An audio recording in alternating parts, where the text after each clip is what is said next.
Na premierah novih modelov je vedno zelo zanimivo. Znamke namreč predstavijo svoje nove in sveže izdelke, na katere podlagajo veliko upov. In seveda enako pri Volkswagenu. Le da tukaj ne gre za up, ampak up, s klicajem.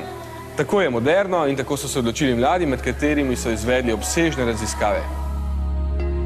Ja, Lupota ni več, kar pa še ne pomeni, da je up njegov neposredni naslednik. Iz tega modela bo namreč išlo še kup novih različic. Že čez 2 leti recimo električna ali pa celo nove karoserijske.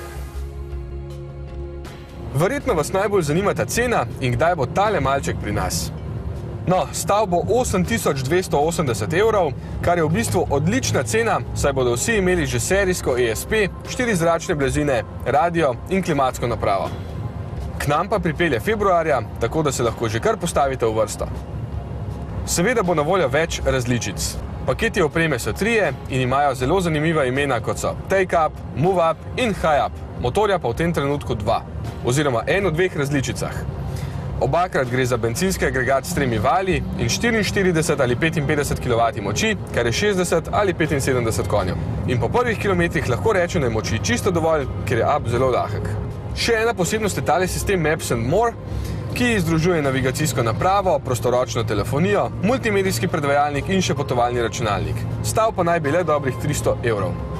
Krasna zadeva, ki se lepo vklopi v notranjost in ki jo lahko vzamete s seboj, če parkirate na kakšnem temačnem parkirišču. Pa še eno zanimivost ima kot prvi na svetu v tem segmentu. Sam namreč lahko zavira do hitrosti 30 km/h, s čimer vam pomaga, če ste nepazljivi med vožnjo po mestu, po teh rimskih ulicah. Kljub majhnim meram, v dolžino ga je za 3,54 metra, je tudi znotraj dovolj prostora za 4, pa še prtljažnik lahko požre kakšno večjo vrečo, če se spozabite med nakupi.